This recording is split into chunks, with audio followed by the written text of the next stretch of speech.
welcome back to my channel. To those who subscribed, thank you so much for coming back. For those who are new, welcome to the channel.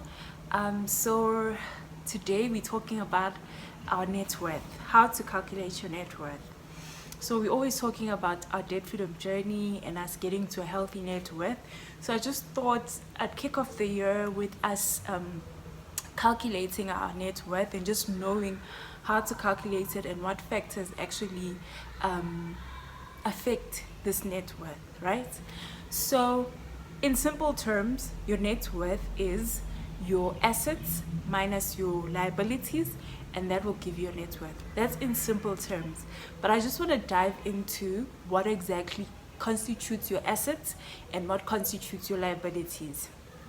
All right, so assets are things that you own. So just going down the list, so if you can, if you want to, you can just set up a spreadsheet, and then on your spreadsheet you just set a column for liabilities, you set a column for your assets, and then you will then be able to gather your net worth. So net worth has personal items.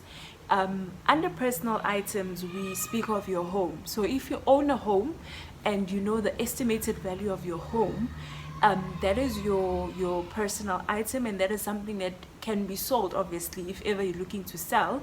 So if you know the estimated value of your home, that amount falls under your asset column, and that forms part of your asset. So that's the first value we'll work on under personal items. Then we have vehicle. If you have a vehicle that you can sell at this point, perhaps you're still not paying it off, maybe it's fully paid off, then that falls under your assets as well. If you know the estimated value of that car, you can even take it in to be valued so that you know the exact value of what it is. That falls under your assets. If you have any jewelry, if you're a jewelry piece collector, or you're just a person who loves and buys jewelry, any type of jewelry, you know the value of how much you bought it, or you know the value of how much you can sell it for. So that falls under your assets as well. If you are an art collector, so any artwork, if you're an art collector, that falls under your assets as well. If you can sell it, obviously you can sell it. You bought it, so you can sell it. So it falls under your assets. Estimate the value of your artwork, and there you have another asset under your asset column. Furniture in your home. Furniture in your home can obviously be sold. So the estimated value of your furniture falls under your asset column. Then if you have any electronics in your home, which we all do, estimate the value of your electronics and put it under your asset column. Then we have antiques. If you're a person who keeps antiques or who collects any antique valued items, that falls under your asset column as well. So that adds everything up under your personal items. Then we have cash or cash equivalents, right? So under cash or cash equivalents, we all have a checking account, or some people just have a savings account. Nonetheless, whatever value is sitting in your check account currently, that falls under your asset column. Then we have savings accounts. If you have a saving account and you've saved some money in there, whatever amount of money you've saved in there forms part of your asset column as well. Then if you have a certificate of deposit, this is a type of investment that you invest at the bank. It's sort of like a fixed deposit of sorts. So you have a certificate of deposit in your possession, that falls under your assets. That's an asset as well. If you have a money market account and you've saved some money in there, whatever amount you've saved in there falls under your asset column. It is a cash or cash equivalent type of item. And then if you have life insurance, you look at the value that they've promised that you will get should anything happen to you. You know the terms of your life insurance. That falls under a cash equivalent. So in your asset column, in your asset column, write down your life insurance stuff, and then write down the name, the amount itself. So whatever the name of your life insurance, some people have many, I don't know why, but you'll just write down the value in there. Then we have also under assets investments. So any type of investments that you've invested in, if it's shares, falls under your assets. If you have bonds, if you have mutual funds, it all falls into that. If you have a retirement account that you're putting money into, you know the cash value of that, you need to put it under your asset column. If you have any other real estate investments besides your current bond or home that we spoke about as your personal items, so all these are your assets. Just as a note, this is not an conclusive list, so there can be so many more assets that we can add. So there may be others you know of, or there may be other things that you own that you know are assets. Put it under the asset column.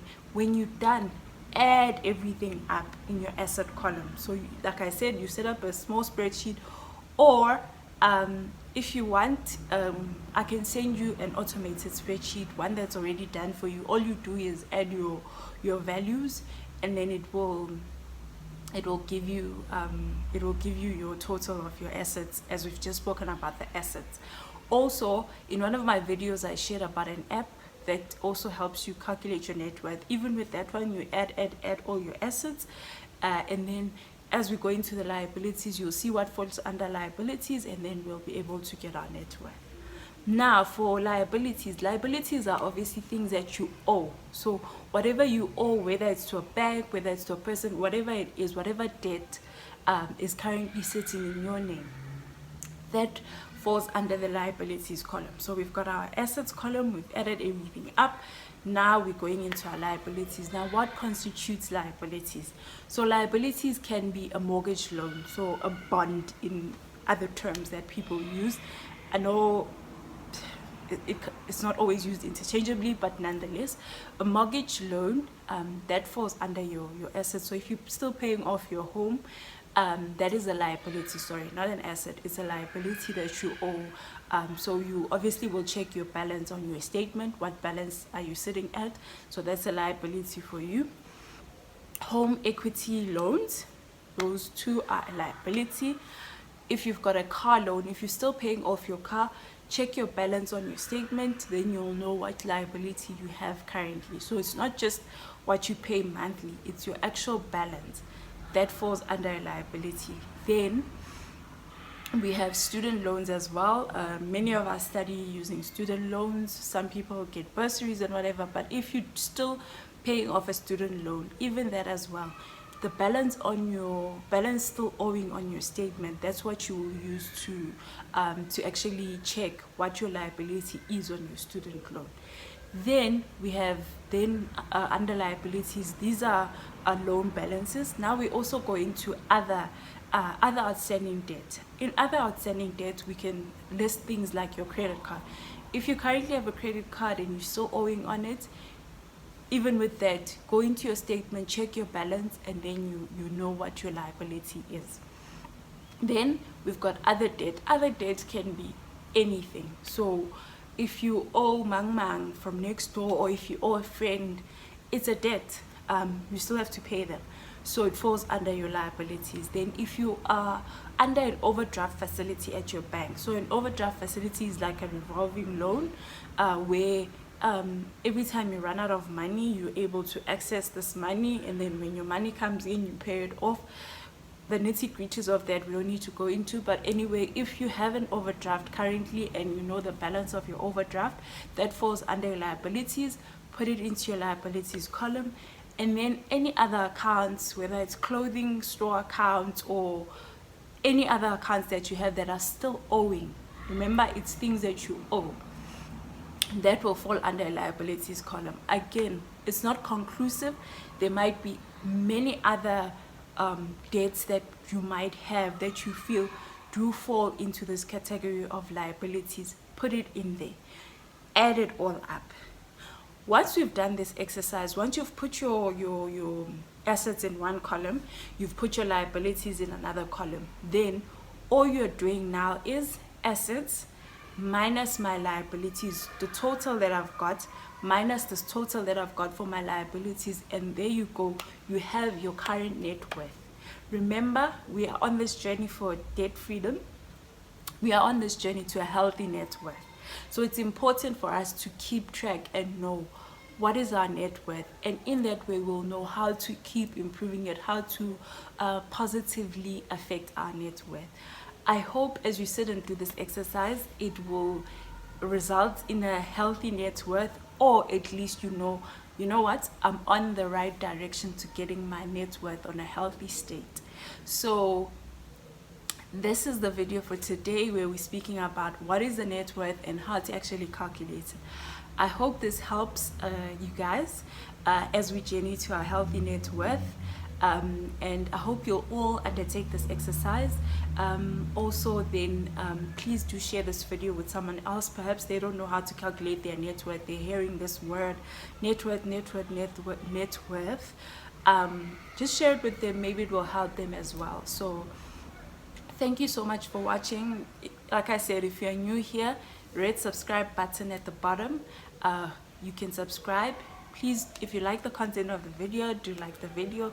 Please do comment if you want me to share with you the automated net worth calculator spreadsheet. I can do that. So you can just comment, and then maybe we'll chat and I'll send you an email with the actual spreadsheet that you can just input your numbers and it will automatically calculate for you. And for those who like using the app, since we're always on our phones, you should see a picture right next to me of the actual picture of the app. You can get it on your App Store or your Google Play Store. Thank you so much for watching. See you next time.